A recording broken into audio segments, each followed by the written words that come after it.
నమస్తే, welcome to అనగనగా ఒక ఊరు. 3 తరాలుగా మద్యం ముట్టని కర్నూలు పల్లె, తెలంగాణ కాశీగా మన్ననలు అందుకుంటున్న ఊరది. ఆ ఊళ్ళో పూజలు చేయాలంటే పూజార్లు పడుకోవాల్సిందే. ఇలాంటి విశేషాలకు వేదికైన అనగనగా ఒక ఊరికి స్వాగతం, సుస్వాగతం.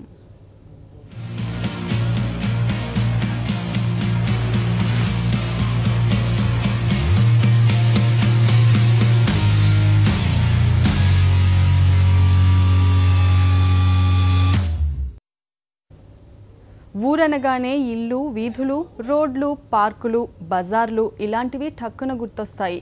కానీ ఈ ఊరికి అలాంటి లక్షణాలేవీ లేవు. కొండలు, రాళ్ళు తప్ప మరేవీ లేవిక్కడ. ఎవరి ఇంటికి వెళ్ళాలన్నా 7 కొండలవాడు గుర్తురాక మానడు. ఇంతటి విశిష్టత కలిగిన ఆ ఊరి సంగతేంటో చూద్దాం.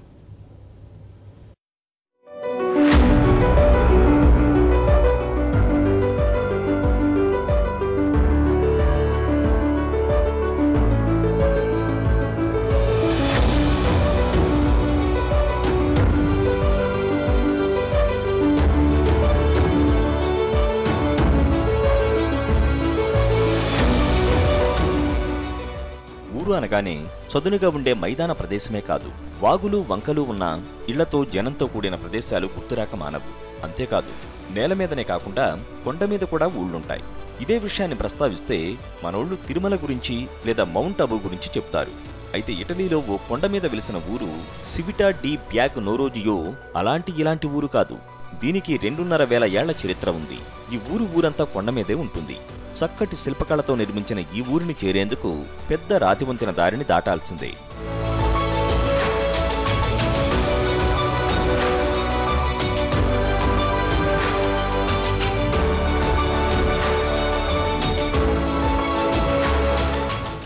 రక్షణ కోసము నేల చెమ్మ వల్ల రోగాల బారిన పడకుండా ఉండేందుకు అప్పటి వాళ్లు ఇలా ఎత్తునెంచుకున్నారట.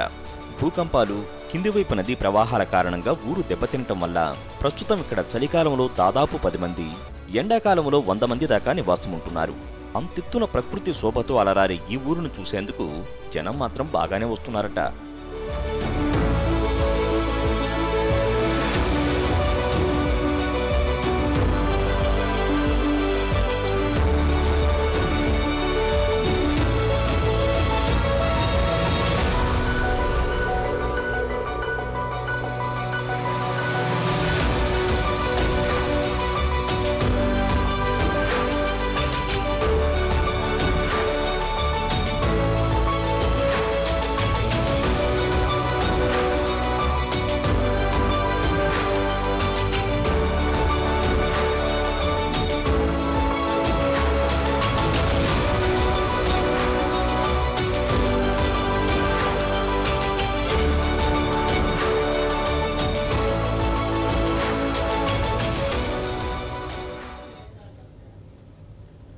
ఊరంటే జననివాసం ఉండే ప్రదేశమే. అనేక వృత్తుల వారు, అనేక కుటుంబాల వారితో ఏ ఊరైనా కలకలలాడుతుంది. అందుకే ఊరికి డెఫినేషన్ చెప్పాలంటే జనసమూహ నివాస ప్రాంతం అనే ఆలోచన వస్తుంది. కానీ ఈ ఊరు అలా కాదు.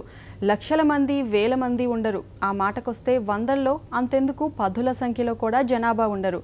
ఇంతకీ ఆ ఊరి జనాభా ఎంత? ఎక్కడుంది ఆ ఊరు?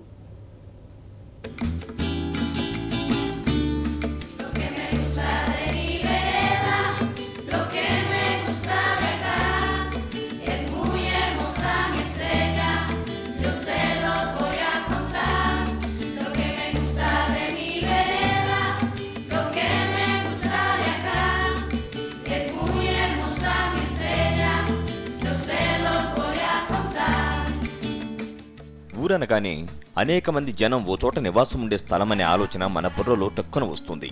అయితే ఈ ఊరి విషయం అలాంటిది కాదు. ఎంతో మంది ఉన్నారని భావిస్తే తప్పులో కాలేసినట్లే. ఇంతకీ ఈ ఊరి జనాభా ఎంతో తెలుసా? కేవలం 2 అంటే 2. స్పెయిన్లోని లా ఎస్రెల్లా అనే ఈ ఊళ్ళో మార్టిన్ సిన్ఫోరెసా కొలామెట్ అనే 2 భార్యాభర్తలు నివసిస్తున్నారు. వీరికండగా ఓ 4 కుక్క పిల్లలు, 3 పిల్లులు, 25 కోళ్లు కూడా ఉన్నాయి.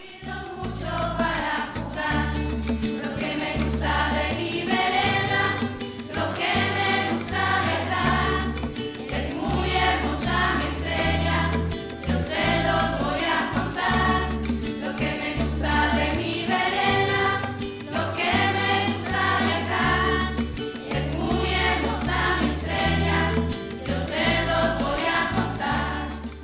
ఈ ఊరు ఒకప్పుడు అన్ని ఊళ్ల మాదిరిగానే జనంతో కళకళలాడేదట. 45 ఏళ్ల కిందట వచ్చిన భయంకరమైన తుఫానుతో ఈ ఊరిలోని ఇళ్లన్నీ కూలిపోయాయి. దాంతో ఊరిలోని వారంతా ఊరిని వదిలిపెట్టి వెళ్లిపోయారు. అయితే ఇద్దరు భార్యాభర్తలు మాత్రం ఊరి మీద మమకారంతో ఇక్కడే ఉండిపోయారు. అవసరమైన నిత్యావసర సరుకులను దగ్గరలోని పట్టణం నుంచి తెచ్చుకుంటూ ఊళ్ళోనే వారు జీవనం గడుపుతున్నారు. అదండి ఇద్దరే జనాభా కలిగిన ఈ చిన్ని ఊరి స్టోరీ.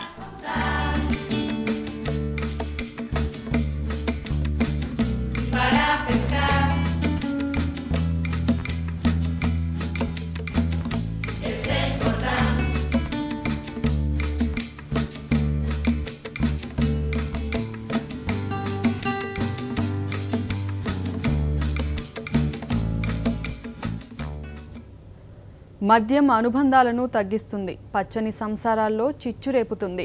తాగుడుకు బానిసై ఛిద్రమైన కుటుంబాలు ఎన్నో. పొగ త్రాగితే మనిషి దహించి వేస్తోంది. ఆ గ్రామస్తులు మద్యం లేకుండా చేయాలని అనుకున్నారు. ఆ గ్రామం ఎలా ఉందో చూడాలంటే గోనహాల్ వెళ్లాల్సిందే.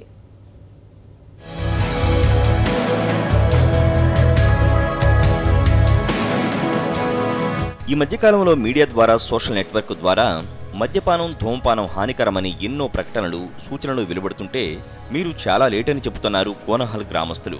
దశాబ్దాల కాలం నుంచి, ముఖ్యంగా చెప్పాలంటే ఈ గ్రామం ఏర్పడిన నాటి నుంచి మద్యపానానికి చాలా దూరంగా ఉంటూ ఆదర్శ గ్రామాలకు రోల్ మోడల్గా ఉంది. ఇటువంటి గ్రామాల్లో నివసిస్తున్నందుకు చాలా ఆనందంగా ఉందనంటున్నారు ఈ గ్రామస్తులు. గత 3 తరాల నుంచి మద్యానికి దూరంగా ఉంటున్నామని, తమ తాతలు ఏర్పాటు చేసిన నియమ నిబంధనలు తూచే తప్పకుండా పాటించడం వలన ఎటువంటి గొడవలు, భార్యాభర్తల సమస్యలు కానీ, ఆరోగ్యపరమైన సమస్యలు కానీ లేవని, సుఖ సంతోషాలతో గడుపుతున్నామని గ్రామస్తులు చెబుతున్నారు. మేమంతా తల్లిపిల్లక ఉన్నాం. మా తాత ముత్తాతలు క్షేమంగా తాగేది ఏం చెడ్డలు లేవు. మొత్తం మేమంతా తల్లిపిల్లక ఉన్నాం. అంతా ఊరు మొత్తం చాలా గ్రామంగా బాగున్నాం.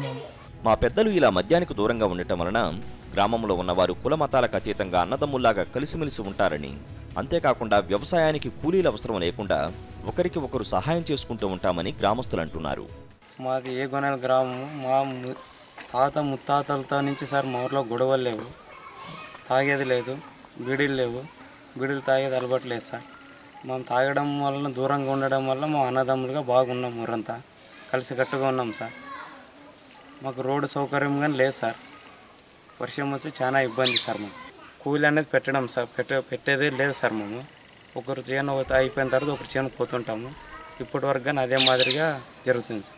తాగేది దూరంగా ఉండడం వల్ల మేము కలిసికట్టుగా ఉన్నాం సార్. ఊరంతా అన్నదమ్ముల మాదిరిగా ఉన్నాం. తాగేదంటే అంగడిలు లేవు సార్ మా ఊర్లోన. తాగేది దాంట్లో అందరూ ఎవరు ముసలోళ్ళు కానీ తాగరు సార్. యూత్ కానీ అట్లే ఉన్నాం సార్. మద్యం సేవించి భార్యలను, తల్లులను వేధించే వారి గురించి సినిమాలు, సీరియల్స్లో మాత్రమే చూస్తున్నామని, తమ భర్తలు మాత్రం అలాంటి వాటికి చాలా దూరంగా ఉంటారని, అందుకు తామే నిదర్శనమని మహిళలు చెబుతున్నారు. తామెంత కలిసిమెలిసి ఉన్నామో తెలియాలంటే ఈ ఊరి మహిళలను చూసి తెలుసుకోవాల్సిందే. ఈ ఊళ్ళో మహిళలు 1 ఎకరం పొలాన్ని కవులుకు తీసుకుని కూరగాయలు పండిస్తూ పండిన కూరగాయలను తామే వాడుకుంటున్నారని, ఇటువంటి పరిస్థితిలో కూడా కూరగాయలు బజార్లో కొనడం లేదని మహిళలు చెబుతున్నారు. ఈ ఊర్లోన 100 కుటుంబాలు ఉన్నాయి. ఇక్కడ 1 ఎకరా పొలంలోన ఆరెంజ్ తోటని పెట్టుకొని బయట ఖర్చులు ఏం లేకున్నట్ల, ఏ గొడవలు, ఏ కేసులు లేకున్నట్ల అందరూ కలిసిమెలిసి ఉంటున్నారు. ఏది ఒకరి పని ఒకరు చేసుకుంటున్నారు. బయట కూలి ఎవరు పోవడం లేదు, ఒకరి చేనులకు ఒకరు వెళ్తున్నారు. ఇక గ్రామిక సంఘం అనేది కానీ బాగుండదు. ఆరెంజ్ 100 కుటుంబంలోకి వచ్చి ఒక్కొక్క మనిషికి వచ్చి ఒక్కొక్క సెంటు స్థలంలోన కాయగూరలు పెట్టుకున్నారు. దాంట్లో కానీ బయట ఖర్చులు ఎక్కువ ఏం లేనట్ల ఆదాయంతో చేనులోనే పండగెత్తుకొని తింటున్నారన్నమాట. సంసారంలో గొడవలు కానీ, గ్రామంలో ఒకరిపై ఒకరు దాడులు కానీ, పోలీస్ స్టేషన్లో కేసులు నమోదు చేయడం కానీ, పంచాయతీలు కానీ లేవని ఈ ఊరి పోలీసులు చెబుతున్నారు. ఈ గ్రామంలో తగాదాలకు తావు లేకుండా కోర్టు మెట్లు ఎరగని వారే చాలా మంది ఉన్నారని ఆ గ్రామం ఎస్ఐ చెబుతున్నారు. ఏ గోనెహాల్ గ్రామంలో దాదాపుగా 20 సంవత్సరం నుండి ఎలాంటి క్రిమినల్ కేసు కూడా నమోదు కాలేదు. అంతేకాకుండా ఆ గ్రామ ప్రజలు దాదాపుగా మన మండలానికంతా ఒక ఆదర్శంగా ఉంటూ ఆ ఊర్లో ఎలాంటి బిల్క్ షాపులు కానీ, ఎలాంటి నాటసారా కానీ లేకోకుండా ప్రజలు మంచి శాంతియుతమైన జీవితాన్ని గడుపుతూ ఉన్నారు. ఈ గ్రామము మిగతా మండలానికి ఒక ఆదర్శ గ్రామంగా నిలబడి ఉన్నది. అంతేకాకుండా ఇంతవరకు ఆ గ్రామంలో ఎలాంటి నేరాలు కానీ, లేకపోతే ఎలాంటి ఒకరికొకరు వర్గ పోరు కానీ, ఎలాంటి ఫ్యాక్షన్ కానీ లేకుండా ప్రశాంతమైన జీవితాన్ని గడుపుతున్నారు. ప్రశాంతతకు చిరునామాగా గోనేహల గ్రామం నిలిచింది. పోలీసులకు పని లేకుండా, కాపురాలు కూలకుండా ఐకమత్యమే మహాబలమని చాటుతోంది ఈ ఊరు. అనేక గ్రామాలకు ఆదర్శంగా ఉన్న ఈ గ్రామం చరిత్రలో చిరస్థాయిగా మిగిలిపోతుంది.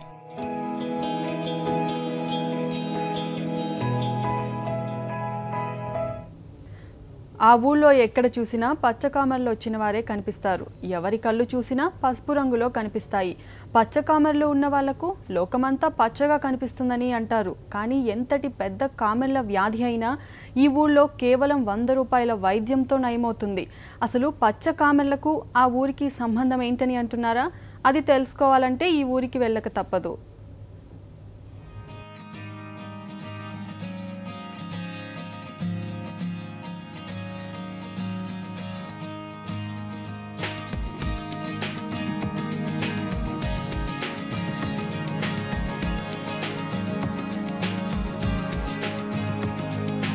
కరీంనగర్ జిల్లా రాయకల్ మండలం రామోజీపేట్ గ్రామం ఇది. ఇక్కడ సుమారు 1700 వరకు జనాభా నివాసం ఉంటుంది. అయితే ఈ ఊరికి ఒక విచిత్రమైన స్పెషాలిటీ ఉంది. అదేంటంటే పచ్చకామెర్లు సోకిన వారెవరైనా ఓసారి ఈ ఊరికి వస్తే చాలు, వెంటనే నయమయ్యే అవకాశం ఉందనే విశ్వాసం ఈ ఊరి వారిది. ఇక్కడ ఇచ్చే చెట్టు మందు పసరుతో 2 వారాల్లో ఎంతటి కామెర్ల వ్యాధి అయినా ఇట్టే తగ్గిపోతుంది.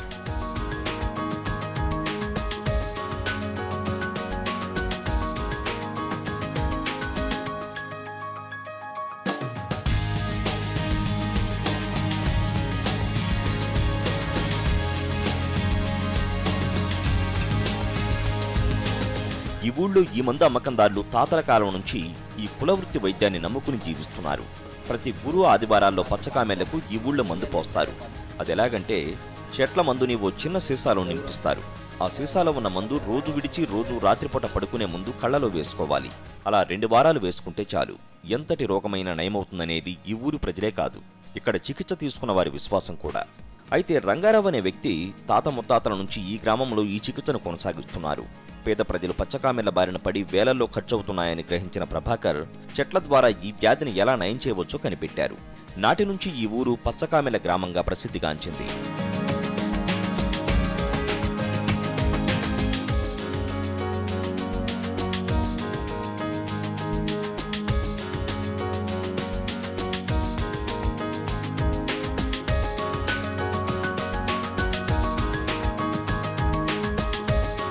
పెద్ద పెద్ద ఆసుపత్రుల్లో నయం కాని పచ్చకామెర్ల వ్యాధి ఈ ఊళ్ళో చెట్టుమందు ద్వారా నయమవుతోందని ఈ ఊళ్ళో చికిత్స తీసుకున్న వారు చెబుతారు. ముంబై, భీవండి, పూణే, హైదరాబాద్ లాంటి నగరాల నుంచి కూడా ఇక్కడకు పచ్చకామెర్ల రోగులు వస్తుంటారు. గత 40 ఏళ్లుగా ఈ తంతు నిర్విఘ్నంగా కొనసాగుతోంది. ఈ ఊళ్ళో పచ్చకామెర్ల మందు తీసుకున్న వారికి సైడ్ ఎఫెక్ట్లు రాకపోవడం విచిత్రంగా ఉంది.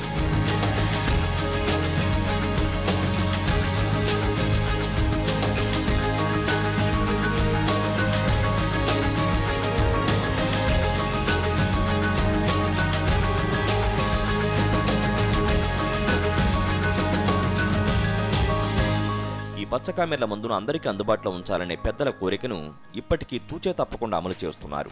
ఒక రోగి నుంచి మందు కోసం కేవలం 50 రూపాయలే స్వీకరిస్తున్నారు. రోగులు మాత్రం అనేక చోట్ల తిరిగి లక్షల రూపాయలు వదిలించుకున్నాక ఈ ఊరి వైద్యంపై నమ్మకం కలుగుతోందని చెబుతున్నారు. అందుకే ప్రతి గురు ఆదివారాలు ఈ ఊరు వచ్చిపోయే జనంతో జాతరను తలపింపజేస్తుంది.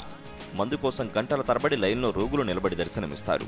ఆదిలాబాద్, నిజామాబాద్, వరంగల్ జిల్లాల ప్రజలు ఎక్కువగా ఇక్కడికి వస్తుంటారు. భీమల్లో ఉంటా, భీమల్లో నాకు పసకలైనాయి అని తెలియదు. అయితే వాళ్ళు చూసి నాకు చెప్పారు మీకు పసకలైనాయి అంటే నాకు ఎవరికన్నా పసకలైన సంగతి తెలియదు. రామోజీపేట పోతే నయం అవుతుంది అని రామోజీపేట పొద్దున్న లేచి ఆయన మా ఇంట్లో వాడి వచ్చిండ్రు, అందుకే చెప్తే మళ్ళీ వచ్చినాము. పోయిన వారంలో వచ్చినాము, మంచిగా అయింది. మళ్ళీ వచ్చినాము, బాగుంది. తక్కువ కాలేదు, ఇక్కడికి వస్తేనే తగ్గింది అది. అందుకే ఇక్కడికి వచ్చి తీసుకెళ్ళడానికి వచ్చింది. అక్కడ ఎన్ని ఖర్చు చేసుకున్నాం? 40-50 వేలు దాకా ఖర్చు చేసుకున్నాం. అదే తక్కువ, ఇక్కడికి వస్తేనే తక్కువ అయింది. దినం తప్పిసి దినం వాడు సార్ 4 గంటలు వేసుకోవాలి. దినం తప్పిసి దినం 4 గంటలు వేసుకోవాలి. ఈ పసరు పూర్తిగా చెట్ల మందు, సహజమైనది, ప్రకృతి వరదాయని అని ఇక్కడ ప్రజల విశ్వాసం. తరతరాలుగా కొనసాగుతున్న ఈ వృత్తితో ప్రజాసేవను చేస్తున్నట్టు కామెర్ల మందు విక్రయదారులు చెబుతుంటారు. అందుకే వేలల్లో ఖర్చు చేసిన నయం కాని కామెర్ల రోగానికి తక్కువ ధరతో అందరికీ చికిత్స అందిస్తున్నట్టు వైద్యుడు రంగారావు చెబుతారు. చనిపోయేటప్పుడు మీరు ఇద్దరు అన్నదమ్ములు మీరు చెరో వారం చేసుకోవాలని చెప్పి చనిపోయారు. నేను 15 సంవత్సరాలు చేసుకుంటూ వస్తున్నా. మేము ప్రజాసేవ కోసమే పాకులాడుతున్నాం. మా నాన్నగారు ఉన్నప్పుడు అంటే 30 రూపాయలు తీసుకున్నాం. మేము దాన్ని 40 చేసాము. 10 సంవత్సరాల తర్వాత ఇప్పుడు 50 రూపాయలు ప్రజాసేవ. అది మాకు ఇద్దరు పని మనుషులు ఉంటారు, వాళ్ళ జీతాలు ఇవన్నీ పోగా మిగిలిందే ఇవన్నీ ఉంటుంది. లేకుంటే మేము ప్రజాసేవకే చేస్తున్నాం. మా దగ్గర 100% 99.9% తక్కువ అయిపోయినాయి. వాళ్ళు ఒక్కళ్ళు కూడా ఇట్లా అయింది, ఇట్లా ఇటువంటి నష్టం జరిగింది అనేటువంటి మాకైతే రిపోర్ట్ లేవు. మా ఫాదర్ నాడు లేవు, ఇప్పుడు మా నాడు లేవు. నీమ్స్ నుంచి వచ్చినటువంటి వాళ్ళు కూడా మా హైదరాబాద్లో మా యొక్క ఏది విజిటింగ్ కార్డ్స్ కూడా ఉన్న వాళ్ళు చాలామంది ఉన్నారు. ఇప్పటికి మాకు ఫోన్ చేస్తారు, మీ వల్ల మాకు కమ్మి అయిపోయింది, ఇక్కడ మేము లక్షలు ఖర్చు మాకు కమ్మి కాలేదు అనేటువంటి మాకు కృతజ్ఞతలు చెప్పినటువంటి వాళ్ళు కూడా ఉన్నారు. వారానికి 2 రోజుల్లో ఈ మందు కోసం వేల సంఖ్యలో రోగులు ఈ ఊరికొస్తుంటారు. కడుపులో ఉన్న పచ్చకామెర్లను కంటి ద్వారా ఈ మందుతో నయం చేయడం విశేషం. ఓసారి చికిత్స తీసుకున్న వ్యక్తికి తర్వాత చేసిన మెడికల్ టెస్టుల్లో ఈ వ్యాధి పూర్తిగా నయమైనట్టు తేలిందని స్థానికులు చెబుతారు. ఆసుపత్రుల్లో తగ్గని జాండిస్ వ్యాధి కరీంనగర్ జిల్లా రామోజీపేట మందుతో తగ్గిందని వారు గర్వంగా చెబుతారు. అయితే చెట్ల పసరకు అంత పవరుందా అంటే ఓసారి స్వయంగా కరీంనగర్ జిల్లా రాయకల్ మండలం రామోజీపేటకు వెళ్లి తెలుసుకుంటేనే ఆ పవరేంటో తెలుస్తుంది. అంజు గౌడ్, సాక్షి న్యూస్, కోరుట్ల, కరీంనగర్ జిల్లా.